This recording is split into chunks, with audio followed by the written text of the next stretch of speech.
Alrighty, what's going on, everybody? Welcome back to Season 4, Episode 12 of Hit the Books, the podcast all about sports betting, the best bets you should be taking, and everything surrounding sports. This week, we're ready to talk more about the NFL season. We're into Week 12 here, a little recap of Week 11.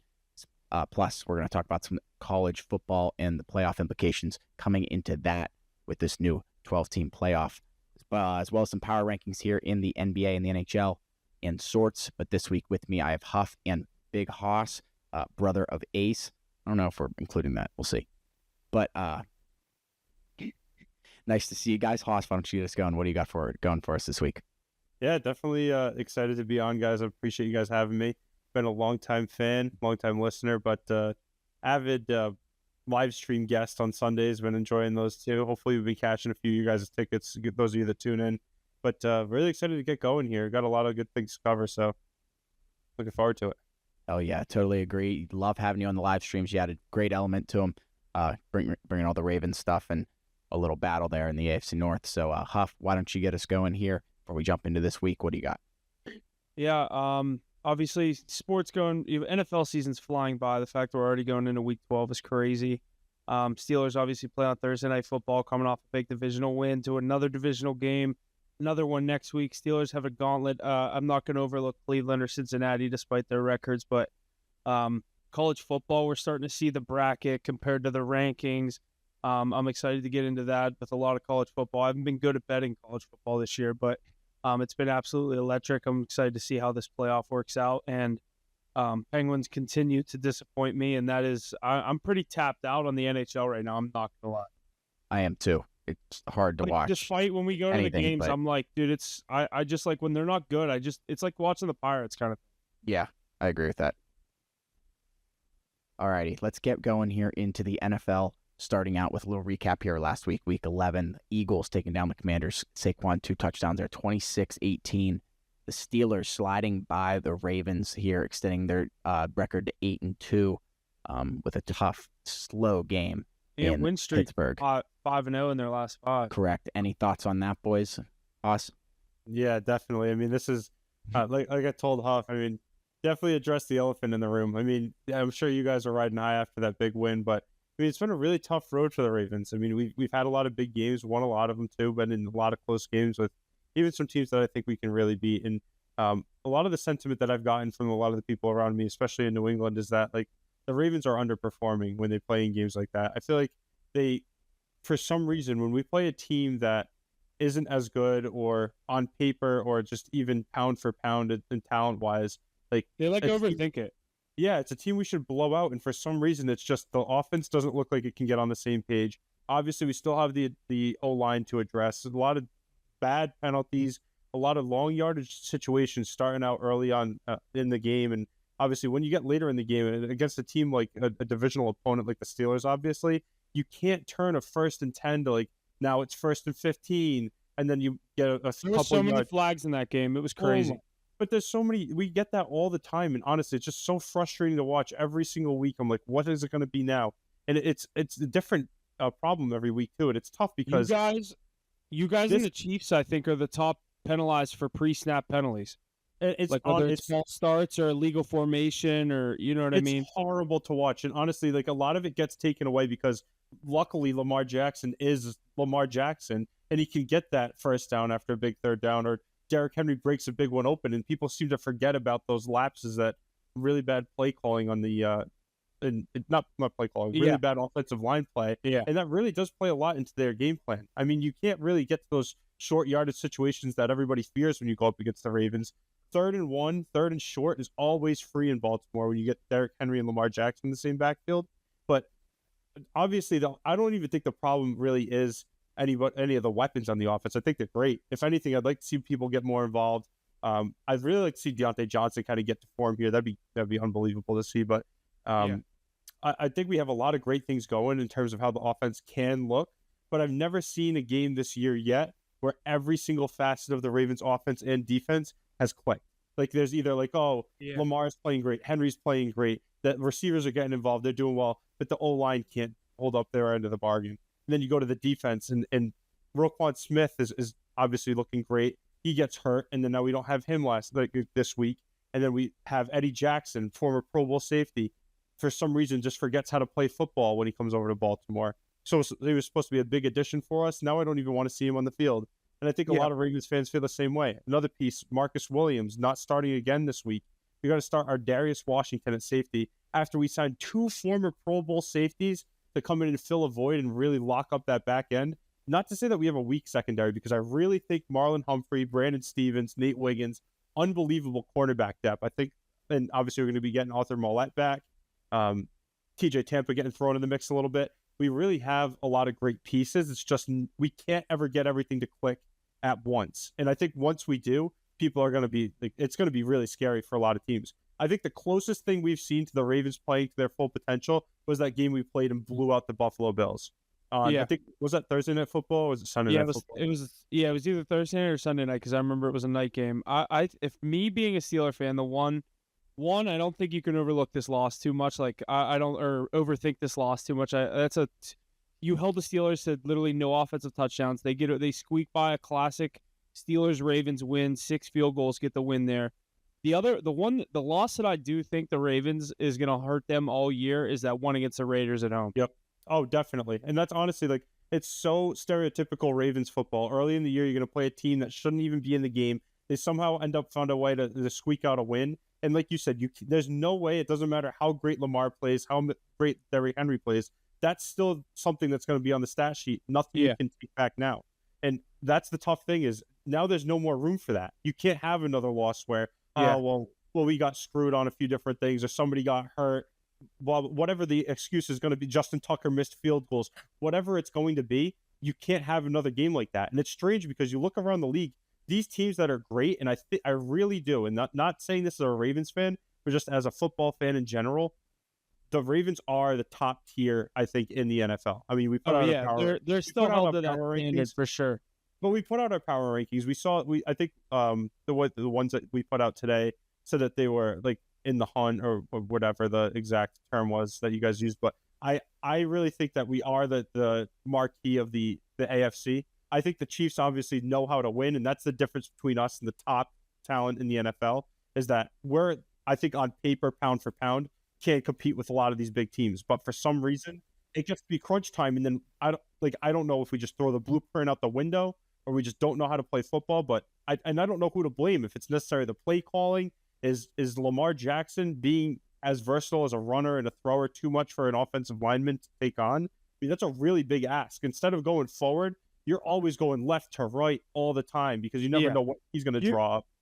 You know? Yeah, but like you look at that same graphic that were like the teams that I had in that top tier in the AFC: Steelers, Chiefs, Bills.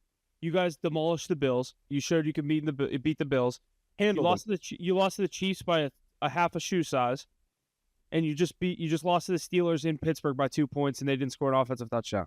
Like I said, though, honestly, like you said, obviously not giving up the offensive touchdowns big. To be honest with you, and I kind of want to hear your take on this. I've been really excited to hear your breakdown of this game.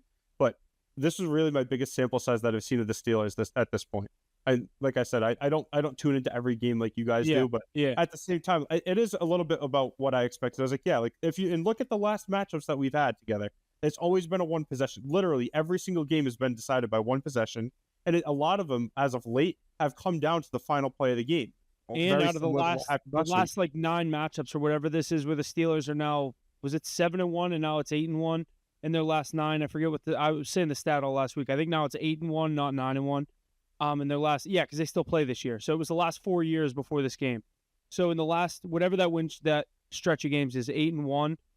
One time in the past 9 games between these two teams has both teams, or it's either both teams or even one team, scored over 20 points.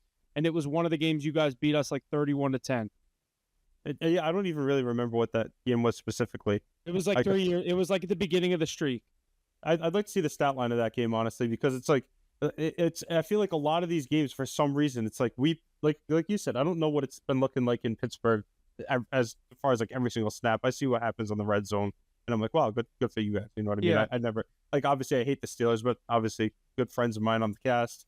Always like to root for them when I can. But honestly, I don't think I took this team as seriously as I should have. I mean, not that I wouldn't call them a novelty at all, but I really didn't think you guys would have it as figured out as you did. And honestly, I think you exposed a lot of the weaknesses in the Ravens team and the Ravens game up to this point. And obviously that's what good coaching does. I think that's the one thing that separates the two. You also said it. Losing Roquan Smith in that game was huge. Oh my God! Like I've said this on the cast before. He brings a completely different element to any defense he's on. You know, having a good linebacker is big. Having an elite linebacker like that, like he's the captain of the defense. Yeah, and the other part of that game, when Russ threw that terrible interception in the end zone, I was like, "Here's their chance. They're going to win this game." Like, you got to put him away. If that's Patrick Mahomes, he puts them away. You know what I mean? Like that. And I don't really, like I've said this to you guys many times before too. Obviously, like I can realize greatness. Lamar, like Patrick Mahomes really is like a masterclass, and we're lucky to be able to get to watch him play football. But I think the only difference between the two of Lamar and Patrick Mahomes, I think Lamar is a better all-around athlete, football player, and I would even say quarterback, obviously, because that's the type of style that I'd want to have my quarterback play. Yeah. I want him. I want to say in crunch time, game on the line, give me Lamar Jackson every single time, because I think he can get it done no matter who he's playing with. Now, when you're saying I want somebody to come in and win me a football game, you probably have to go all day. And think about that. It's weird to say that that's a different conversation, but it is. And I think that's the one piece of the game. Mahomes has been playing this year. Yeah, like look, and that's why they're what 9-1 now, 8-1. Yeah, 9-1. That's insane. I mean, but look at that. They played a close game with the Bills, like you said. We completely handled them, and they didn't have an answer for it. But that again, they're 9-1, and they're 11-point favorites this weekend in Carolina. I think I honestly like I said before. I think a lot of it has to do with the coaching room. You have Andy Reid and Steve Spagnuolo. Like we have John Harbaugh, which a lot of people like to put him on the hot seat. Zach Orr, first-year defensive coordinator. And obviously, like I said, there's been a lot of opportunity to kind of get right in that Baltimore defense. And I don't know if I put the blame necessarily all on Zach Orr, but at the same time, how do you have a defense that isn't monumentally different than what it was last year? I mean, outside of really Jadeveon Clowney, like noticeably, what else is different? You know what I mean? Not really much. If anything, we added pieces. I think Nate Wiggins was an unbelievable piece. Like he's putting up great numbers for a rookie cornerback. Marlon Humphrey's having an unbelievable season. Kyle Hamilton, obviously being Kyle Hamilton. We still haven't really gotten the quarterback pressure like I expected to. I mean, we've exhausted a lot of draft capital in pass rushers. We got a lot of young guys there. Justin Madubuike just got his deal. So like I said, I'd like to see a little bit more pressure at the quarterback for sure going forward. But it really has been eye-opening watching this game. I really, like I said on the cast, I expected it to be a little bit different at this point just because of what the offense has shown me to this point. Like, they've shown that they can outrun teams. They've shown that they can throw, but they have a winnable game this weekend. It's gonna against another team that 7-3 Chargers. We'll get into that. That's Monday Night Football this week, so it'll be the last game we touch on. But what was the vibe in the stadium though? Like, what were you guys thinking? Like, obviously when I'm watching it from home, I'm like, we got him right where we want him. Like I said, once he threw that, once Tucker misses 2 field goals in the first quarter, it's immediately like, holy fuck, like this guy literally has an issue here. And then 2, I said, once Russ threw that interception, I was like, we're going to lose this game. I thought so too. I thought that was going to lose him the game. But like you said, I think you actually said on the live stream, the Steelers haven't given up a touchdown after a turnover all year. Yeah. Think about that for a stat. You guys turn over the ball and you don't give up points. Their defense backs them up. Yeah. That's huge. And that's really what kind of makes them. You're leaving points on the board. Defense is getting those points right back. Exactly. And that's how you're able to hang with these big, high-flying scoring teams.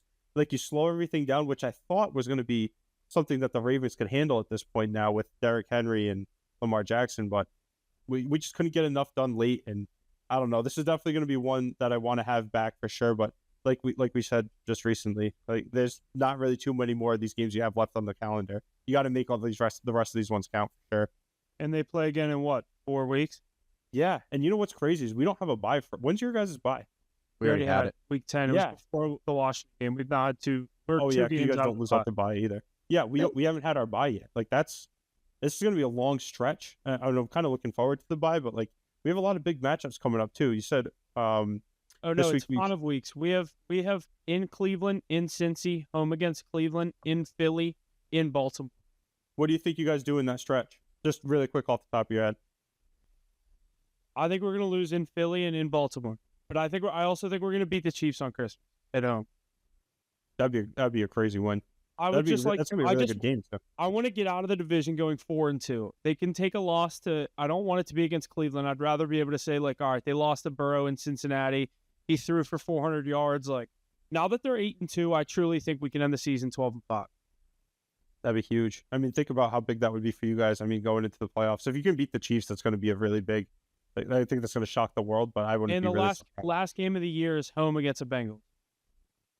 Yeah, but depending on where you are, that probably won't even matter. Yeah, exactly. And you know what's weird though? Just looking at the Ravens stretch, so like you said, we got the Chargers on Monday Night Football, going to be a great game in LA.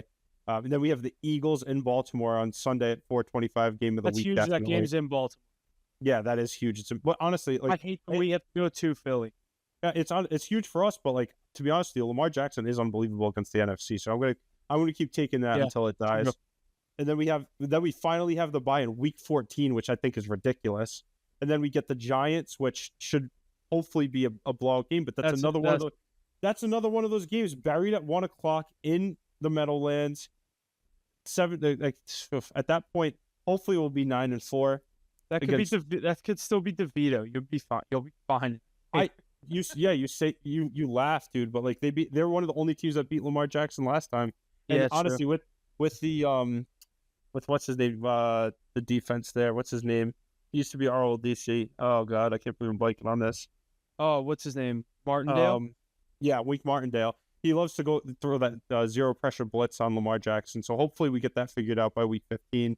Then we finish it out with you guys, the Texans on Christmas, and then the Browns at home. We both have really tough Christmas games. We host the Chiefs. You guys host the Texans. I think we should handle the Texans, right?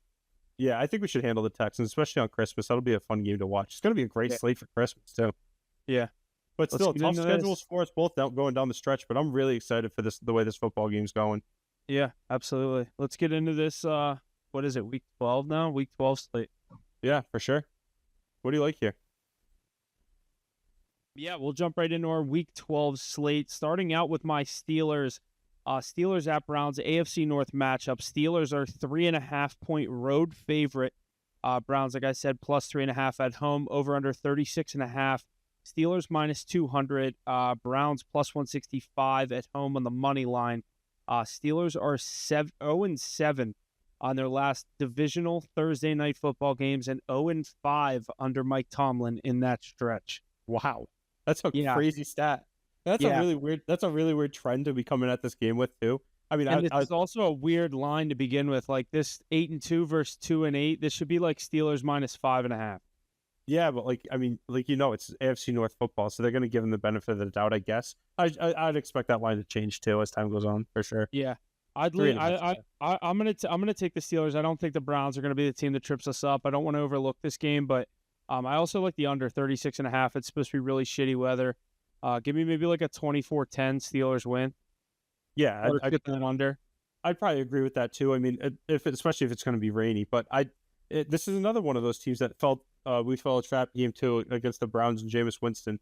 And again, this is a game that I don't expect the Steelers to lose at all. I think great coaching, great defense is going to show up. They're going to give Jameis Winston a lot of problems. I think they're going to be turning the ball over a lot, especially if it's mucky and rainy. I think that's a great time to play Steeler football. And it's going to be in Cleveland too, so it's going to be gross. It's going to be just a nice grimy football game. I think it's supposed to be rainy and windy. Like this is going to be a shitty game. It'll be a grimy AFC North football. That'll be a really fun one to watch though. But I definitely would take the Steelers in the under there too. Definitely expect that line to change from 3.5, so maybe even take it while it's hot. Yeah. All right, we'll slide into our first Sunday 1:00 game. I was making sure there was no Europe game, I guess I should say. First game we're going to get into Minnesota at Chicago. Chicago 3.5-point home dog, over under 39.5. Bears money line plus 150. Vikings minus 185. Another divisional matchup here, NFC North this time. Which way do you lean on this matchup? Bears getting 3.5 at home. Oof. I mean, it's hard to take the Bears. It's a really weird team. They had a lot of potential going into the year. I think a lot of people expected really big things from Caleb Williams, and I don't necessarily think he's to blame for this. Just a product of a really dysfunctional organization, and it's sad to see a talent wasted like that. I think like I said, I really do think he has a lot of potential, and I think Bears fans have a lot of sorrow, obviously, going into this NFC North matchup. Definitely didn't expect to be 4-6, I bet, at this point. But you're sitting where you sit, so you got to take on the Vikings at home at 4-6 at 1 o'clock on a Sunday. I definitely expect the Vikings to come out and roll the Bears here. They have problems finding the end zone, and the offense really does not look anything like people expected. I mean, I went and drafted high on a lot of these different guys. I mean, Romo Dunes has been probably the best to date, I'd say, out of the entire wide receiving core. So I'd expect him to have a pretty decent day. But Caleb Williams, I don't know. I don't think this is going to be a get-right game for him at all. I'd probably go with the Vikings in the under. Even the spread 3.5 here, I think that's even really low too, don't you? Yeah, I think that same thing. Bears kind of surprised me last week in that situation, the way they held the Packers to only 20. They obviously had the chance to win the game at the end. I lean on the Bears here, plus the 3.5. I would take the points if I were to touch a side in this game, but you said it as well. I like the under. That's my main play in this one that I'm keeping an eye on. 39.5 under. Vikings just haven't looked the same. Obviously, they went on that skid. They're still sitting at 8-2. That's one of those teams. If I'm in the NFC, I'd love to see the Vikings in the first round of the playoffs as a wild card. Oh, me too. There's because I definitely think they can put up points, but I don't think they're a good football team. Like, could you imagine playoffs?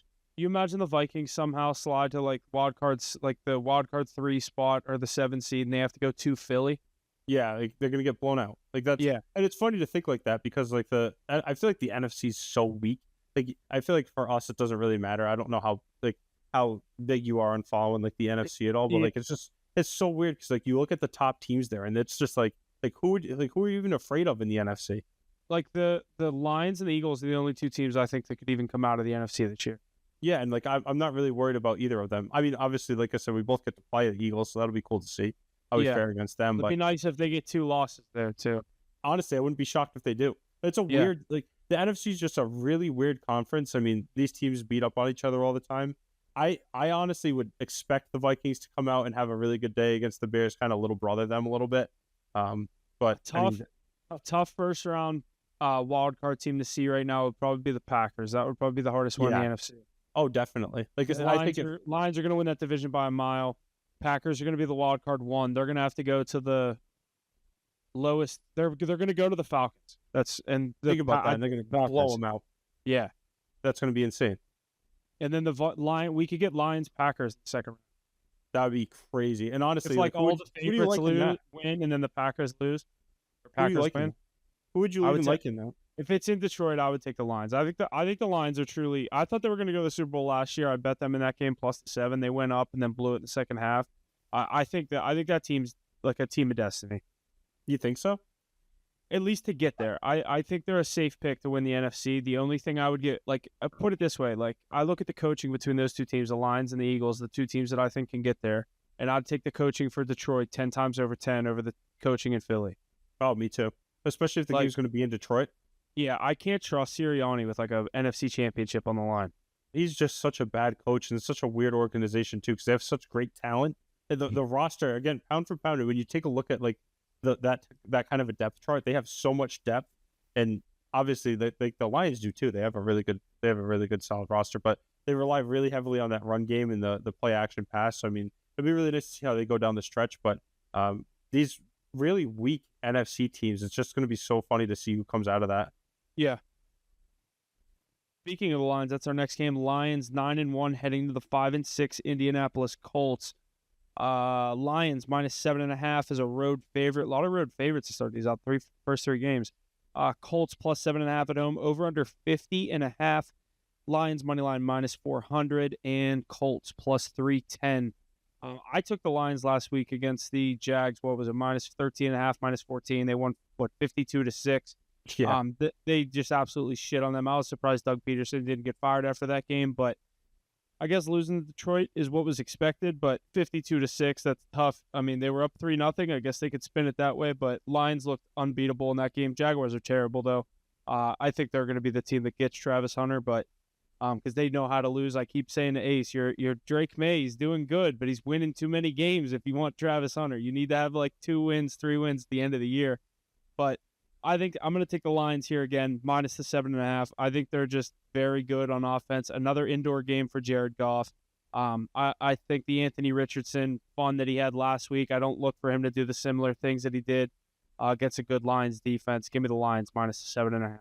Yeah, me too. It's such a weird matchup too. Like Lions, Colts. Like think about when you actually get to see that. You don't see that very Two often. teams that are geographically so close together that I feel like only play each other every 8 years. Yeah, that's such a funny thing to see too. It's just like when I saw that on the docket, I was like, wow, Lions, Colts is funny.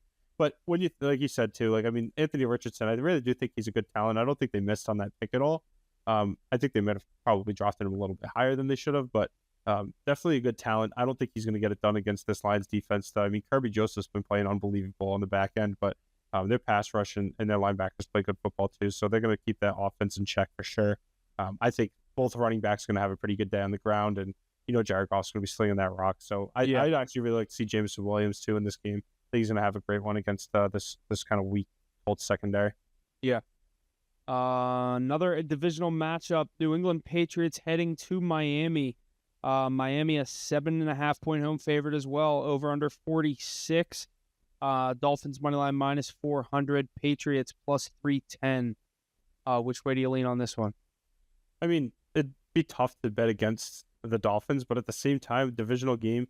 If this game wasn't in Miami, I'd be really close to taking the Patriots and sprinkling on a little bit. Since Ace isn't on the cast, they definitely got to rep the Pats here for him. I mean, Drake May's been playing great football. And it's funny, too, obviously being in New England, that's all people talk about is how great Drake May's looked. And I think he's kind of shown that he's at the top of the draft class, and he was drafted in a great spot. Patriots, I think they really hit on that pick for sure. I mean, it's a little weird, though. I mean, I don't know how much of the Patriots you guys have seen too far this year, but I've watched a couple games. I've taken them in a couple spots. They've been a good team to bet on and overs. I've been taking some overs since they put Drake. Yeah, and late in the game, it's just weird. For some reason, they love to try and force the ball downfield, and it just doesn't end up working out for them. I definitely think their first-year head coach kind of gives them a little bit of a tough spot there. But Drake May actually has been looking great. I mean, he really has shown that he's what everybody in New England's been asking for in terms of a play caller. So I really like to see him get some success against the divisional opponent on the road. I don't necessarily think it's going to happen, but 7.5 is a lot of points. If they can keep it close, I mean, definitely 7.5 wouldn't be anything I'd shy away from at all. What do you have that at? Minus 7.5? 7.5 minus 115. Yeah, I mean, I wouldn't hate that at all. I mean, I actually wouldn't be shocked to see them come out of this with a win either. They really have been playing great football, so I'd say give me the Patriots and the points here, 7.5. I definitely think that if they can keep it close, they'll definitely turn a few heads. Yeah, I like the over in this one. I think it's going to be like maybe a 31-20. Patriots will get up in the 20s. I think this could go up into the 50-point range. Patriots have been scoring 17 to 21 a game.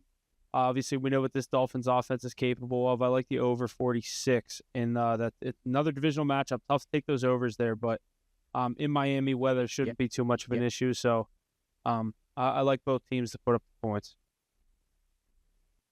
See, and next, another Florida team, Tampa Bay Bucks, heading to the New York Giants. Giants are a 6-point home dog, over under 41.5. Giants money line plus 220. Bucks minus 275. Bucks are looking to get Mike Evans back this week, or I believe he might officially be back. It'd be crazy to see him play in this game. I mean, I think they're gonna handle the Giants in a crazy fashion. I don't know what the hell's going on in New York. I mean, like you said, they brought back Tommy DeVito. Yeah, that's insane that he's going to get the start after he wasn't even dressing in the last games. I think that's just a sideshow. I think that's one of the worst run organizations in all of sports. I mean, it's tough, obviously, being in Boston right now, being a Bruins fan, but I definitely think that the Giants are one of the worst run organizations in all of sports. Yeah, absolute laughing stock of the league. The fact that they're going to bring this guy back and have him play against the Buccaneers, I think they're going to kill him. What is the line open at? What is it, minus 6? Yeah, that's not enough points. I think they're going to destroy him. And this is a team that certainly should do it too. We talked a little bit about it, but my Ravens get to play these Giants in a few weeks, and hopefully at that point they're going to be so beaten down they're not going to even put up a fight. But I think this Buccaneers team is really just going to be way too strong for this Giants to handle. And I just think with a quarterback change this late in the year at this time, I don't think the offense is going to be in check at all. I've invested a lot of draft capital in my fantasy drafts and Malik Neighbors and Tyrone Tracy. I picked him up on the waivers and didn't draft him, but I was really hoping to get a little bit of production out of them, but I don't think they're going to really be doing too much this week. Yeah, my play in this one would be if he's gonna play, I'd take a Mike Evans touchdown. Baker loves him. He loves him. He always likes him first too, but I'd be safe and take the anytime. I think you could probably get some good juice on that plus 140-ish. Well, obviously coming back from injury, it might even be higher, but I'd lean on the Evans touchdown there. Jesse, if you want to step back in here, Yeah. NFC East, Cowboys at Commanders. Yeah, I got a good trend here for that last game real quick. Bucks 11-3 against the spread on the road since the start of last season, and both teams coming off a bye here. Wow. Oh, that's So, a good point too. That's I mean- weird when both teams are coming off a bye. Yeah. So Giants needed it, that's for sure. Yeah, take that with a little poison here. Yeah, another 1:00 game here. Dallas Cowboys, Washington Commanders in DC. 10.5 points for the Commanders. Total at 45. Commanders heavy favorites there again. Minus 550 on the money line. Cowboys plus 400. What do you guys think about this one here, Haas? You want to go? Yeah, another absolute clown show in Dallas. I mean, I don't know what the hell's going on with them. A weird run organization. They just make bad decision after bad decision. Obviously, no Dak Prescott, so there's not really too much to talk about in Dallas here. I really like the Commanders to stomp on Mackey's Cowboys this week. Jaden Daniels, is he hurt right now? Like, I don't know. They're if still he's- saying like he's still like wincing when he gets hit, so they still think his ribs fucked up. But I'm on the same page. I like the Commanders here minus the 10.5 points. You can't put money on this Dallas Cowboys team right now. Cooper Rush at quarterback, obviously he looked decent. I don't think so. I think Trey Lance. Is it going to be Trey Lance this time? Yeah, I'm I even think more so. confident in that Commanders pick. I'm not a big Trey Lance guy. I'd take the Commanders minus the 10.5. Oh wait, no, I this think could be. I think they were talking about it. I don't know if they said for sure if he's going to get any snaps Yeah. or not. I think Yeah. they might still be rocking with Cooper Rush, which sucks. So I got lucky and I was able to draft CeeDee Lamb in one of my leagues, and he's become irrelevant. I mean, Yeah. he still gets the targets, which is nice, but like Cooper Rush, like I don't want to watch that. Honestly, Yeah, what no. time is that game on too? Oh, that's 1 1:00. So we don't even need to There worry it about is. it. Yeah, thank God. Could be one of those games where the Commanders put up one of those crooked numbers that like they've done against bad teams this year. Like put up 60 or something. And you know what's Yeah. funny? I don't know if you've seen like the Miko Parsons podcast at all, but he was saying the other day They're that a good team. yeah, they're like better than what they've been playing or whatever. I actually kind of agree. Like I don't think they're necessarily as bad as they've been playing. They Yeah. have a lot of great pieces, obviously, but for some reason they just can't all get on the same page. And I think a lot of that has to do with poor management. And coaching. Oh, definitely coaching. They He's got to gonna get be rid of gone. the coach. Oh, he's going to be gone. That's It's- they long overdue. They should have They could fired him get- after last year. They could get Dion. They could get Dion. Imagine like so if they finish the season because is Dak? He's not coming back, is he? No. I don't think so. Yeah. So He if was he's on done- crutches Yeah. in the booth on that last game I saw. Yeah, and why would you even rush back even if he was able to come? But imagine if they do get like the Sanders duo in Dallas. That would bring a lot of life back to a sad organization. Yeah. And he kept and they already have CeeDee Lamb. Like that would give him options. Shedeur Yeah. wouldn't even have to play. They could play Dak. Yeah, but how many more years does Dak have? What does he have? 3-year or 4-year deal? I think it was a 4-year deal, making like $60 million a year. That's unbelievable. Like that is just they overpaid like crazy for him. And honestly, you're gonna have an ability to draft a really good talent here. I mean, would you be completely out on the Cowboys if they are able to draft a guy like Ashton Jeanty? I don't think Does that's he even the make piece that much they of a need. difference? Yeah, I don't even think that's the piece they need. They need defense. Like if they're And that O-line. high, like they're in the Travis Hunter sweepstakes. That's it. Oof, that's Like sad. them and the Patriots are in that second tier where I don't think they're gonna. Obviously, Patriots aren't, but like I don't think the Cowboys would actually draft a quarterback unless they named Deion Sanders the head coach. I'd be like, okay, they're taking Shedeur. That'd be kind of cool too. Honestly, that'd Yeah. fit really well. Yeah. But yeah, this next game also sucks. There's a lot of big spreads this week. I didn't realize that. Yeah. Oh, that's yeah. biggest spread of the week here coming up. Chiefs and Panthers in Carolina. Chiefs the favorite, 11 points total at an even 43. 650 on the money line for the Chiefs, plus 475 for the Panthers. Yeah, rough game. I'm pretty sure my trend is just going to be Panthers have lost by an average of 22 points against teams who currently have a winning record. Oh, that's great. Good for them. Yeah. I always say Chiefs don't cover big spreads. I would lean on that trend here and go the Panthers, but I'm not going to because I can't actually bet that. Chiefs don't cover more than a touchdown. They've done it against crazier situations. Bryce Young has started to look good for the Panthers. They have some nice pieces down there. Chuba Hubbard's looked like a really good sophomore, third-year running back for them. He's starting to, get a lot of touches, get a lot of yards. He had 150 against the Giants in Germany. Obviously a much better defense coming to town. This game being in Carolina helps at 1 o'clock. I would not be surprised if the Panthers stick around, but also wouldn't be surprised if the Chiefs murder them. So I'm just going to avoid this game. Yeah, me too. But how crazy would it be if the Panthers somehow squeak out a win? That'd be crazy. I don't even know how it would look, but I was just thinking, this is another one of those games, though. It's like Chiefs-Panthers. It's such a weird matchup. But in Carolina, 3-7, I mean, they don't really have too much to play for. Hopefully Bryce Young shows up and does something pretty fun to watch. I mean, I'm not going to be tuning into this game too much, hopefully, but you'll see it on the red zone. I think Jonathan Brooks is actually going to be coming back this week, too, which I'm excited to see what he looks like coming back after that ACL tear. But definitely have a few of the Panthers on my roster as well, which is sad to say, but I invested highly in Chuba Hubbard when he was going off, so hopefully he'll be able to get something done against the Chiefs defense. Yeah, so I think he should. Yeah, I mean, what do you think, Jesse? Obviously you're going to fire him up this week. Yeah, I am, I think. I actually think I did just throw him in. He could. I could see. I don't think he'll have the numbers yet against the Giants. Giants defense sucks compared to that defensive line, but I could see him have. I don't know if any of the props are set out yet, but yeah, I just debated it. I'd take him for a touchdown this week. If the Panthers are going to get on the board, he's going to have a big game. Yeah, he's going to have to do something. That's for sure. And you know what's funny is you look at these crazy spreads, and it's not like people aren't going to score. You know what I mean? I guess they really could if there's going to be a shutout. It is set. Chuba Hubbard over under 49.5. I would take the over. Yeah, I think so too. I mean, somebody's going to have to get the ball. They'll be on offense a lot, hopefully. Yeah. So hopefully they won't be getting turning over the ball too much, but not too much. I think we already spent too much time on this game. I think the 11 points is a lot for Kansas City to cover. So hopefully the Panthers can keep it close and give me the Panthers with the points if you're not going to buy anything. Yeah, I agree. Alrighty, final 1 o'clock game here. Titans and Texans here in Houston. Texans are the favorite here. 8 points for them. Total at 40.5, minus 450 on the money line for the Texans, plus 340 for the Titans. My trend here, the Texans 10-1 against the spread in the first half. The first half spread is 5.5 here this week. What do you guys think?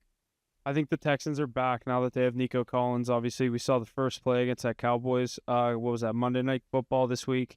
They got called back, 77-yard first touchdown, and Nico Collins gets called back by Laramie Tunsil holding, I believe it was, or legal man downfield. I think it actually was. Yeah, but legal man downfield. I'd take the Texans here, minus the 8. I think they're at home, divisional matchup, 1 o'clock. I think this is another one of those, could be a slaughter fest. Texans 31, Titans 10. Yeah, I agree. I mean, the Titans have been relying on really big plays to score, a lot of splash plays.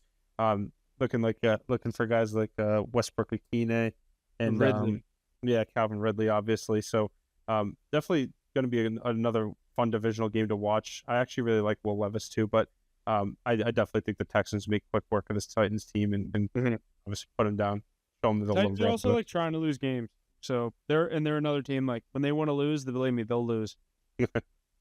I still can't believe they beat the Patriots. I thought the Patriots are going to win that game in overtime. Yeah, they probably should have, and they probably would if they were to play him again down the stretch. But yeah, that was one of Drake May's first starts, wasn't it? I think maybe it was second. Yeah, that was a fun game to watch. That was before they beat Chicago too. Yeah, but that was the one where Drake May came back late and got points for them to even go to overtime, right? Yeah, he got the game winning or the game tying touchdown as time expired, and then he threw the interception at overtime. Yeah, that's about right. Alrighty, into our 4 o'clock slate here. Broncos and Raiders in Vegas. The Broncos, the favorite, 6 points for them. The total at 41. Broncos money line minus 275. Raiders at plus 225. Huff, what are we thinking about this game out west? Another divisional matchup here. Obviously, I've been liking this Broncos team. Raiders, they've been a interesting, not really interesting, but a kind of a scary team to bet on. We've seen, like we said earlier, they went into Baltimore, got a win. They've had some close games, I guess you'd say. Broncos looking like a solid wild card team. I'm going to take them again to win this one. I don't love the points. They're a good money line lay, though. I like the Broncos to just get the win.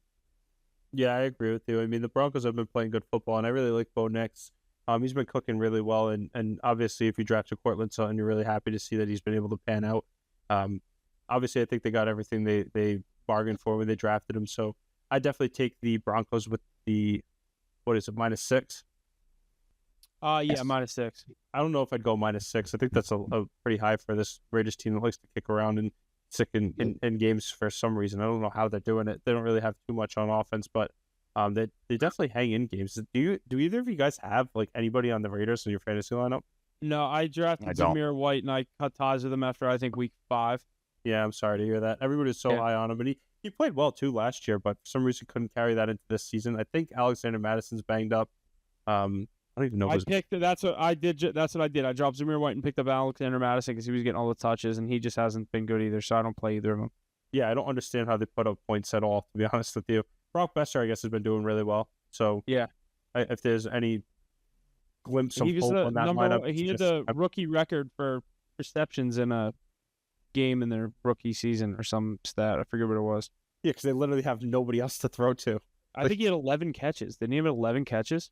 That's insane. But for a quarterback like Minshew, too, that's got to be your best friend, safety blanket, tight end. I mean, Yeah. Brock Besser's a great piece to have for any organization. Another one that could actually become the Deion Sanders show, I guess. Yeah. That's where Shedeur wants to go. You see his Twitter after every Raiders loss. Honestly, that'd be a great place for him, too. Vegas, I mean, both of them, bright lights. It's got to be a big place like that. They're not going to go to like some small market or like I couldn't see them going to Tennessee. You know what I mean? Yeah, I was gonna say Tennessee. Like even like I know they don't need a quarterback and a coach, but like imagine them in Green Bay. Yeah, like no, Like it just wouldn't fit. No, like Denver, no, like you know what I mean? Like all these like weird like Midwest teams, like no, they're gonna go to a big city and they're gonna show out like bright lights, big time sunglasses on. You know, Shedeur selling all the jerseys. I would like him to go to the Raiders. Yeah, me too. That would be cool. Alrighty, another 4 o'clock game here. San Francisco 49ers and the Green Bay Packers. Packers at home and the favorite here. 2 points for them. 47.5 is the total. -125 on the money line for the Packers. +105 for the 49ers. What do you think? 49, Jesse, fine. You might have just said it. What was the stat you just said? I didn't say a stat for that game. Can you look up like these two teams' record, including playoffs, head-to-head in the past like 5 years? Because I feel like the 49ers own them, and I do like the 49ers in this spot. They haven't been playing good. Packers won, obviously, by the skin of their teeth last week. A Bears missed field goal. I'm going to take the 49ers here. I think they win this game. I just think the 49ers historically own the Packers, especially those NFC Championship years, obviously, with Rodgers. So it's kind of an interesting number that's going to be a lot different now, different quarterbacks. But I like the 49ers in this spot. They need this game so bad, and I don't like the 49ers, but I think they win. Yeah, I agree with you. I mean, I actually really like. I root for the Packers when I'm watching this game for some reason, and it's weird because I don't. When I'm looking at the matchup, I'm like, oh, the 49ers are going to beat them. But at the same time, I'm watching the game, and I kind of want to see the Packers win. Yeah, I'd rather see the Packers win, but I think the 49ers. Yeah, me too. And I don't really even understand why I think that. It's just every time I watch them, I just for some reason can't root against the 49ers. I think it's just something to do with that Super Bowl back in 2012. But I actually really like the Packers here. Yeah. I think the 49ers have been playing really good football, but this is going to be the let's see it game out of the Packers. Like if they can pull out a win in this spot at 4 o'clock, this has got to be America's game of the week, right? Oh yeah, definitely is. So Huff, they've played one time in the last 3 seasons. Yeah, in the playoffs. Is included playoffs. No, because what was that playoff game last? I was watching it. Maybe not. I was actually watching it at the casino after the Ravens lost in the AFC Championship. I think. Jesse, was the game last year in the playoffs? No, they don't have playoffs on this list. Okay, yeah, they played last year in the playoffs. I know the 49ers now. You remember that game too? Yeah, because then the 49ers beat them and then went on to beat the Lions. Yeah, that was honestly that was a really cool game to watch though. Like I actually really like Jordan Love, and I think they have a lot of good things going in Green Bay. Like I said, this is going to be the show me game of the week. Obviously, 2 teams that we've put at the top of the NFC. Both we were talking about it before the cast, and even I think a little bit on before. But I really think this is going to be the game that a lot of people kind of start ranking these teams, because I mean they don't really face off against each other too often. But this is going to be a really good matchup. I'd say honestly, I think it's Green Bay -2. You said? Yes. Yeah, at home in Green Bay. I wish this was later in the year. This would have been a really cool game to watch in like December. But Yeah. it's still, I bet you it's still going to be freezing cold up there in Green Bay. But break out your cheese hat. I think this is going to be another good win for the Packers. And could you imagine they put the 49ers at 5-6? That'd be I would unbelievable. love that. I would love that. I'm not a 49ers guy at all. I remember before this season when we were doing our divisional preview, I made the hot take and said the Rams were going to win that division, which I guess isn't looking crazy. But I also remember saying I could see the demise of the 49ers coming and them sitting at 5-5 with a tough game and a chance to go to 5-6. It's making that take look pretty good. That would be think about how crazy that would be. Like, who would be leading the division? So then you we're gonna get into it, I'm sure. But Cardinals Seahawks has a huge game right after this. Also, that's actually so fun to watch. Then I mean, the NFC West is so tight. And then Sunday Night Football's Rams. Like all four of those teams play within the 4 o'clock in Sunday Night Football. I think it also speaks to the weak nature of the NFC for some reason. Like the AFC, I think everybody just beats up on the bad teams and runs away with their lunch money. But the NFC is just so tight. Like there's not a clear front runner. Like I mean, we haven't even really said. I mean, you did. You said you were really high on the Lions, but like even them, super beatable by all of these like big teams, and one of them is going to be potentially 5-6 at the end of the week. Like that's crazy. Yeah, let's get into this next game because this is obviously huge for that division. Yeah. I got a trend here real quick for that 49ers team. The 49ers, 9-3 against the spread in their last 12 games as an underdog. Wow. Yeah. So an interesting one there. Jumping into this next game, though, 4 o'clock, Cardinals, Seahawks in Seattle. Cardinals, the favorite here, just 1 point. Total 47.5. Basically a pick 'em. Cardinals -115. Seahawks -105. Geno Smith has thrown 9 interceptions in 6 home games this season. Hey, Haas, you want to start us out here? Yeah, for sure. I think honestly, this is going to be a good matchup for him. Obviously, the Cardinals' pass defense isn't anything to turn your head on. I really think they're going to be airing it out on both sides of the ball. Obviously, James Conner would probably be my favorite play in this game. Definitely to get in the end zone. I actually think Kyler Murray wins this game for the Cardinals too. I mean, this is going to be a really good matchup with a lot of big implications potentially on the NFC West. The Cardinals sitting at 6-4 just blows my mind now. I guess I haven't really looked at the standings too much like that. Yeah. But like that's actually insane. The fact that they're going to be sitting at 6-4, they're leading the division right now. Yeah, they are. Yeah, they're leading the division. They have a game on everyone. That's unbelievable. Like, and honestly, but that offense is actually really good. The other 3 teams in that division, they were all 5-5. Yeah, but they're all good too, though. Like that, I feel like that there's a reason why that division's always tight, and it's funny to see it kind of get back to form. But none of them really have the defense that's gonna scare me at all. Come late in the year, I guess. If anything, I'd probably say, obviously the 49ers, but at the same time, what the Cardinals have on offense when Kyler Murray's playing good just makes it so much more fun to watch. Obviously, this game being in Seattle too, I bet you this one's going to be cold and rainy too. Arizona -1 on the road. Wow, do you have any trends on this one, Jesse? I did the one that I read here about Geno Smith, 9 interceptions in 6 home games this season. You scared me saying that about the weather because you're probably right, but I love the over 47.5 in this one. Is it going to rain too? It probably is. I can look it up. Yeah, look it up. A high of 48, low of 42, and a slight chance of rain, 40%. I'm going to take the over. I'm going to take the over 47.5. I think if the Cardinals have to keep the ball on the ground there, obviously they can still put up points either way. Kyler's been having a hell of a year. And then we've seen Geno, obviously, last week coming off a win against those 49ers. I like them to come back at home, coming from a hostile environment in San Francisco and put up some points at home. Give me the Cardinals 26-23. Wow. So they cover. Yeah. On the road in Seattle. Yeah. 40% chance of rain. I don't know. Like honestly, like looking at it, that'd be crazy if the Seahawks could somehow win this game. Yeah. Because then that'd be 3 teams sitting at 6-5. I think they're like if the Cardinals win this game, they're 7-4. That'd be insane. Like that was who had that on their card? Didn't Alex take them? Did Alex take them? It was me. I picked the Rams, and I think he said that he picked the 49ers. He loves the 49ers. He does love the 49ers, but he loves Kyler Murray too. Yeah, he said the Cardinals would be a wild card team, so he did hit that pretty spot on. Yeah, you know he's going to be breaking out the black Kyler Murray jersey too. I bet you probably be wearing it on Sunday. I mean, it's Yeah. funny that because like the NFC West, obviously, I mean, I'm sure to you guys too. It's just a novelty to me. You know what I mean? They're always Yeah. tight.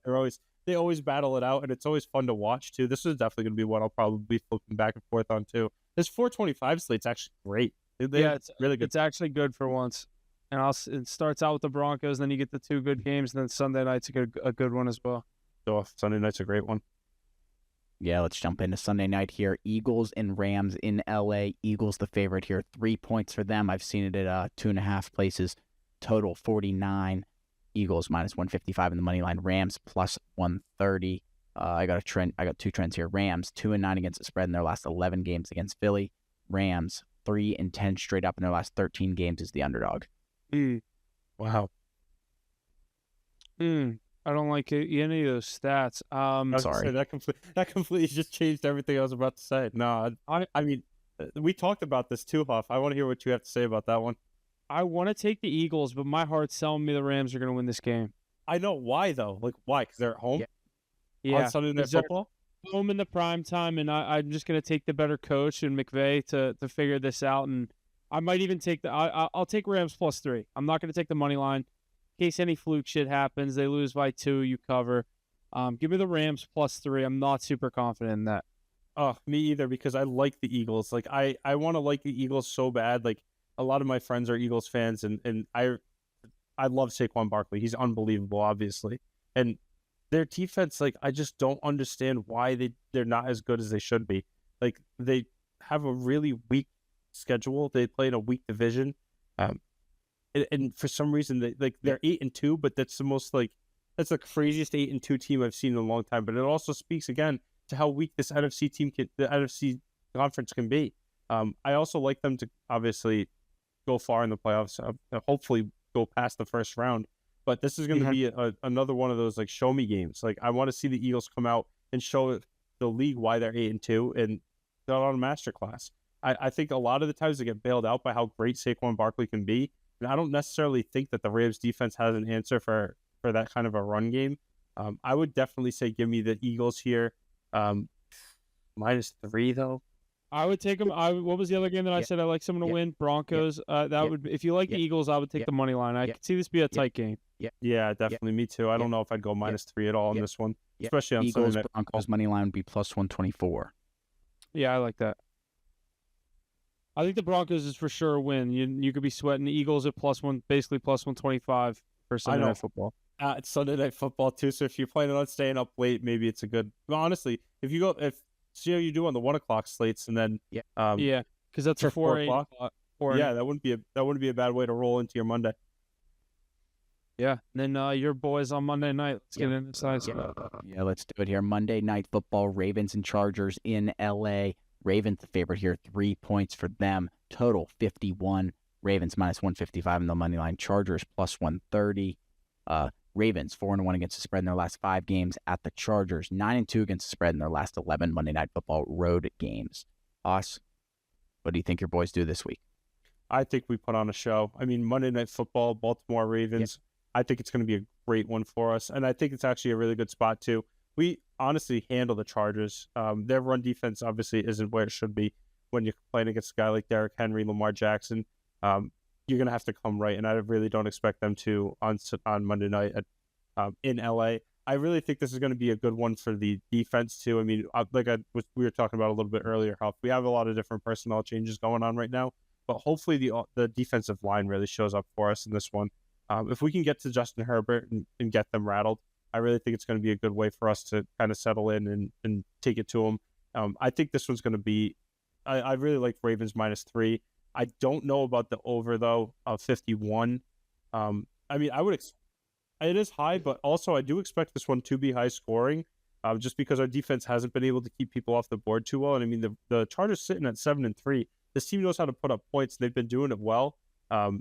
Obviously, J.K. Dobbins' revenge game against the Ravens defense that really hasn't proven to be too good against the run, especially without Roquan Smith. But I really think that the Ravens come out, and like I said, I really think the Ravens come out and show everybody why they should deserve to be at the top of everybody's power ranking list. Lamar Jackson, obviously in the primetime, unbelievable primetime quarterback. Derrick Henry, obviously in the touchdown category every single week. I think he's going to get in. I'd also like to fire up in let's say Flowers touchdown. He hasn't hit pay dirt in a little while, and I'd like to see him do it against this Chargers defense in the prime time. A cool little selly there in LA. But yeah, give me the Ravens and the points. I actually think take them all too. Probably all you could get it at like. I really think we blow them out. Yeah, no, I do too. I think there's two fun narratives in this game. Obviously, the Harbaugh Bowl. You get both of the Harbaugh coaches, and my pick is the Ravens. I think John's gonna go out there. Little brother Jim out there in LA with the Chargers. Chargers have looked good. Pesky defense, so that's what scares me on the point total here. I like the Ravens minus the 3, and then on the other side, the fun spin zone of this game is J.K. Dobbins' first game back against the Ravens. Obviously not in Baltimore, but I like him to score. Yeah, I definitely like him to score too, but I think the biggest question mark is going to be if Roquan Smith is going to play. He's got the questionable tag, but not having him and having to see guys like Malik Harrison and Trenton Simpson step up is going to be big to see what our defense can do, what we're going to make up for there. But I'd like to see what our secondary does in this game. It's going to speak volumes, I think, to how they're going to fare kind of going forward here with our Darius Washington stepping in for Marcus Williams, starting safety. So I'm excited to see how that's going to hold up for our defense against Justin Herbert in this high-flying Chargers pass attack. So definitely going to be a good one. Hopefully everybody's going to stay up for Monday Night Football. Give me my Ravens, though. minus 3. Lock that one in right now. Yeah. Alrighty. Let's hit the power rankings here for the NFL before we get out of here or into the next topic here. At number 5, we have the Pittsburgh Steelers. Number 4, the Philadelphia Eagles. Number 3, the Kansas City Chiefs. Number 2, the Buffalo Bills. And number 1, the Detroit Lions coming in for this week, week 12. Any quick thoughts on that? Eagles, big game on Sunday night. Steelers, big primetime game tomorrow. Different list next week, but I think it's... Yeah, and I'm effing pissed because the Ravens have beaten teams on that list, and I really think that loss to the Steelers hurt a lot of people's power rankings there, but I'll take it with a grain of salt. You guys make the list. I wasn't consulted about the list, but the list was put out there. It's bulletin board material. That's what I would tell Ace for the 3 weeks before they started putting Steelers. Yeah, don't worry. It's all right. Good. We'll see what happens against the Chargers when we blow them out. We'll see where we put them on the list next week, but I guess more to come on that. Heck yeah. All right. Next, our NBA power rankings here for this week. Coming in at number 5, the Los Angeles Lakers. Number 4, the Golden State Warriors. Number 3, the Oklahoma City Thunder. Number 2, the Boston Celtics. And number 1, the Cleveland Cavaliers. Any thoughts on that? Yeah, obviously Boston just beat Cleveland. I think it was Tuesday night in that NBA in-season tournament game. Cleveland now 16-1. So they've definitely looked like a hell of a team. One of the surprises there, Warriors, 10-3 to start the season. Obviously Steph Curry, Buddy Hield. They've got something nice cooking up out there, but I love that young team in the Thunder. And then obviously my boy LeBron out there with the Lakers. Another pesky team that I said before the season, the Houston Rockets. They're sitting right there. I had them in over the Lakers, but I got edged out by Mackie and Ace. NBA's been good so far. This in-season tournament's been, obviously some of these games have been pretty electric. So that was a good Cleveland-Boston game on Tuesday, more on Friday. And then I've been liking this in-season tournament. I don't like tune into it like must-see TV, but they have been good games. Heck yeah, lots of good stuff. Alrighty, into college football now here, looking at some top games here for this week. Indiana and Ohio, heading to Ohio State. BYU heading to Arizona State. Colorado heading to Kansas City to get some different happenings happening before the next week's college football projections, which I have here if you want to review those real quick, Huff. Yeah, go through that bracket. All right, so here in the first round, currently BYU and Ohio State would be playing 12 versus 5. Winner of that plays Boise State. Yeah. You want to be the 5 seed this year. Right. You're one of those top teams that don't win your conference. You want to be the 5 seed because if it sits the way it is, you get Boise State in the second round. If Ohio State, they'd be a 30-point favorite against BYU. They'd roll BYU, and then they'd be a 40-point favorite against Boise State. Yeah, exactly. It'd be a cakewalk for them to what would it be, semifinal or? Quarterfinal to the semifinal. Yeah. Next here, Alabama at 9, Notre Dame at 8. Winner of that game playing number 1 Oregon. Oregon would escape that. Yeah, I think so too. Portnoy just put a bunch of money on Alabama, I saw. Wow. Yeah. I honestly like Notre Dame too. That team's actually been pretty good. Yeah, they've been good. I'm just not a Notre Dame guy, and I feel like they. I guess they don't have Brian Kelly anymore, so I don't have that excuse. Yeah. That's now LSU, but Yeah. I don't know. I think Oregon's very good. I love Dan Lanning up there. Next one here, number 11 Georgia and number 6 Penn State. Winner of that game playing number 3 Miami. Oh, I think Georgia gets out of.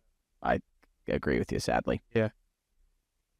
Number 10 Old Miss, number 7 Indiana. Winner of that playing number 2 Texas. Texas. I like Texas.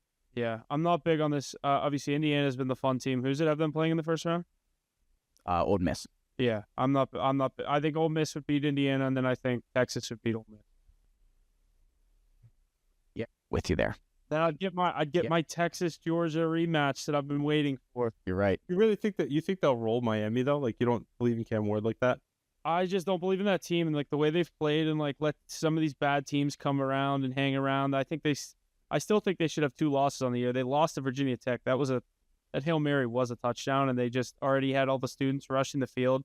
They couldn't review it right, and then it was just fucked up, and they literally just let Miami win the game. It was pretty crazy, but I just don't love the way they hang around. They let teams hang around in games, and I think if you do that against a legit team like who would it be? Texas, did I say, or Ole Miss? Miami, Georgia. Who are we talking about? He said, who's Miami play in that first bracket? They have the bye week. Who would they get the winner of? Penn State, Georgia.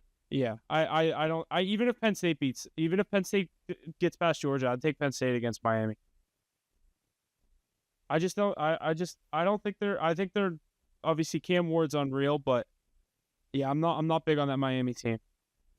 Alrighty, here. Let's jump into the NHL. Go over our power rankings real quick here. Number 5, the Florida Panthers. Number 4, the Washington Capitals. 3, the Minnesota Wild. 2, Carolina Hurricanes. Number 1, the Winnipeg Jets here for this week. Any thoughts on that? Yeah, Winnipeg still looks unreal. Carolina's starting to catch fire. They're obviously 8-2 in their last 10. Capitals stay hot. They're 7-2-1. Minnesota as well. Kirill Kaprizov's been on fire for them. And then obviously Florida's they're still the Panthers. They're sitting at 12-6-1, but I think everyone knows they're one of the top teams. And Mackey was upset to see his Rangers fall out of that list, but they're 12-4-1. They just don't have the games played, I guess, compared to some of these other ones. But Igor hasn't been playing good. That's a team they'll be there at the end of the playoffs. In the second or obviously Eastern Conference Finals, they're hoping for a Stanley Cup over there in Madison Square Garden, but they'll be in the picture. They just have haven't been playing good hockey the past week or so, but I think that's a solid list. Yeah, and it's just so early too. I mean, the Jets have been playing great hockey, but obviously my Panthers have been looking really good too. I definitely think there's going to be a lot more to come from that Capitals team. I want to see how they fare late in the year. Obviously, Ovi just went down. He got hurt. Going to kill my fantasy lineup for a while, but I'd love to see what he can do once he gets back. But we'll see what happens, obviously, down the stretch. I don't know how long they're going to be able to hold up this kind of success and stay on the power rankings board. Yeah. The Panthers decided, I didn't realize they just went 1-1 against the Jets. They just played each other on a back-to-back Saturday. Dude, honestly, the Panthers are good. Like, the Panthers really are a great hockey team. And they're honestly, still the team you don't want to see in the playoffs just because they're that team that turns it on in the playoffs now. I mean, Bobrovsky in the playoffs, I mean, he didn't have a great series in the Stanley Cup. I expect him to play a lot better, but, I mean, a goalie like that can get hot and just kind of win you a whole series. Yeah. One more thing out of the NHL here. Alexander Ovechkin is out week to week with a leg injury. Leg injury putting a dent in Ovechkin's chase for Wayne Gretzky's NHL all-time goals record and the season for the Capitals, now sitting at 13-4-1, or 7-2-1 in their past 10, sitting atop of that Metro division. Ovechkin just 27 shy of breaking Gretzky's record of 894. He leads the NHL with 15 goals and is the first player aged 39 or older in league history to be the first to 15 goals in a season, according to NHL stats. Huff, any thoughts on that? Haas, any thoughts on that? Still 27 shy, so I don't know if he was really going to get it. But did they? I might have missed that. They know how long they think he's going to be out? Week to week. Yeah, that's not a great designation. Say he misses 3 weeks. Yeah, that's not good. I still stand by. He's going to break the record in like the first couple of weeks of the season next year. Probably by this point next year he'll have that record. Yeah, but it's sad because he probably would have had it this year too. He's been playing great hockey. But honestly, I want to see what the Capitals are like without him. Like, that's going to be a really crazy thing to see. I mean, A lot of Yeah. that offense obviously comes from him. So without a player like that, I mean, I feel like they kind of come back down to earth a little bit. Yeah, I would hope so. Yeah, right. I'm sure you do.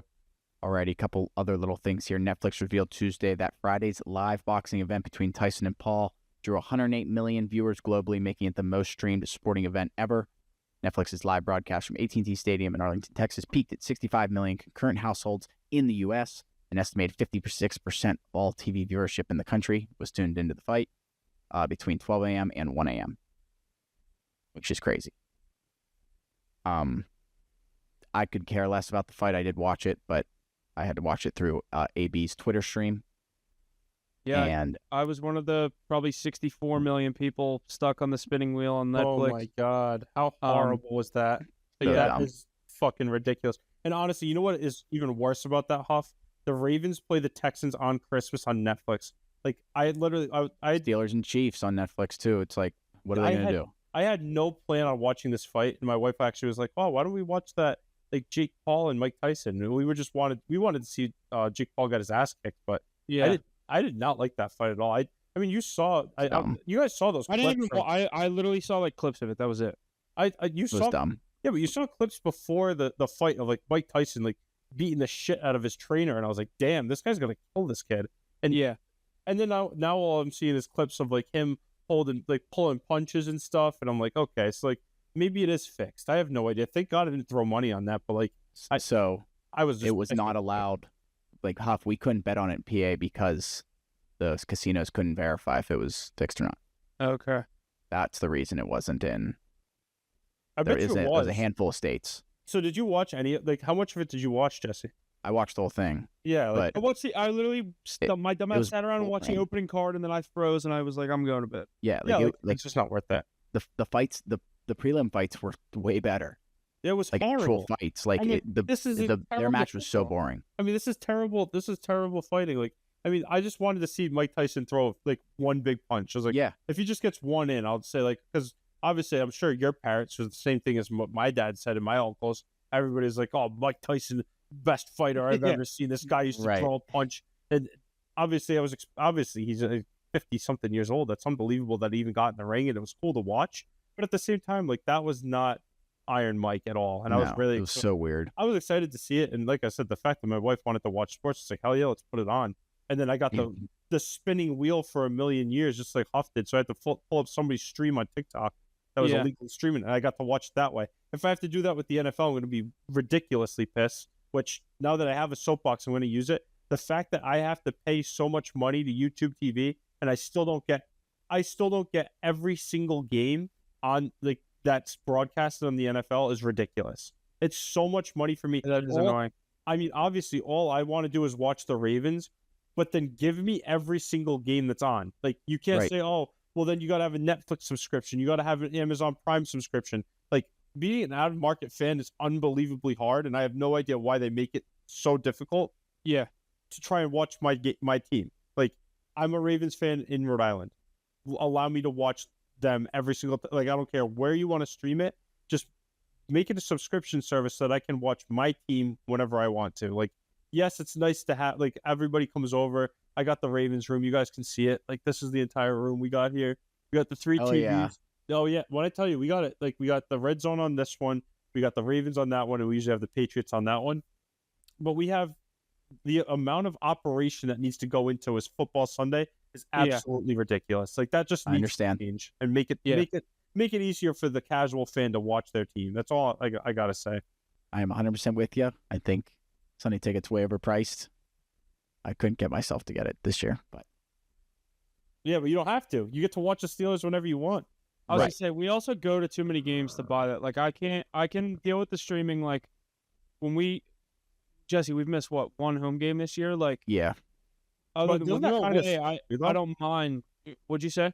Doesn't that kind of suck too? Like, I love going to the game. Like, obviously the atmosphere is But unbelievable. you also love sitting around watching every game. Yeah, I know. I like watching every single game. Like, like I said, I went to the AFC Championship last year. Then I missed the NFC Championship. You know what I Right. mean? Like, Yeah. Like, you miss the entire slate. Like, what do you guys do when you're at the game? Like, you guys are going to so many. What have you guys been doing? We usually go. peeking at the scores. Yeah, at least the 1 o'clock slate. That's where it's annoying. Is like if you bet anything else on the 1 o'clock slate, or like you have no clue what's happening with your fantasy team other than that game. but like I also can't complain about being there. It's always No, fun. absolutely not. Are you kidding me? Like, I'd always rather go see it live, but like, just for the sake of following football, like, you blow your whole Sunday doing that. Yeah. You do. Especially like a Sunday night football game, like you're leaving and starting your day like as the 4 o'clock games are starting. So like you're not really getting to like pay attention. No, you're Even if you're at the boozing, you're bar, having a good like, time. Yeah, yeah, but like you're you're just not getting locked in. you're getting your day started at that point. Like, yeah, you watch the 1 o'clock games, but I feel like the night just fades away so fast. It's just so funny because I feel like such an old man now. I mean, obviously, like I'm married with a daughter and a regular 9 to 5 job, but at the same time, I'm being a sports fan has just become so hard. Like being able to watch. You do sound like my dad. It's so funny. Yeah, to all you other dads out here listening to the cast, I'm sure you can relate. I mean, like it just like following the Ravens is hard enough for me. Like the amount of things that come out, like I used to be so into it, I knew exactly what was going on to the minute. Like I'd have my notifications pushed on, but like now it's like I'm working, I'm home, I'm with the baby. Like just show me my goddamn Ravens on Sunday. That's all I want. Like Yeah. give me a Miller Lite and the Ravens. Like that's it. If I can catch some hockey in between on the weeks, during the week too, I can tune into that. Usually it's pretty good. But like baseball, completely missed the season. I watched very little baseball. Same thing with basketball to this point. Like hardly tune in. I'll watch the playoffs obviously. Yeah. But like now it's hockey and Ravens. Like that's that's all we can manage. Well, here we got one more point here for the MLB. Pirates pitcher Paul Skeens won the 2024 NL Rookie of the Year. Chris Sale took home the NL Cy Young, and Scooball took home the AL Cy Young. Any thoughts on that here, Huff? Yeah, I don't Pirates know. legend Paul Skeens. I think the other one that I forgot to put in here that I just realized, Luis Hill of the Yankees won the NL Rookie of the Year. But yeah, I was kind of surprised to see Skeens win this. The odds for what was his name, Jackson Merrill on the Padres kept going, down and down and down. They kept thinking he was going to win it. Obviously, he went on that run at the end of the year, before the playoffs started. But I think they wanted Skeens to get this all along, and obviously, I think he's happy for it. He gets that extra year, or year out of his contract, or however it works. I don't know exactly how all the baseball stuff works, but he'll be a free agent 1 year sooner. Yeah, and honestly, I'm just really happy for Livy Dunn. She really earned this.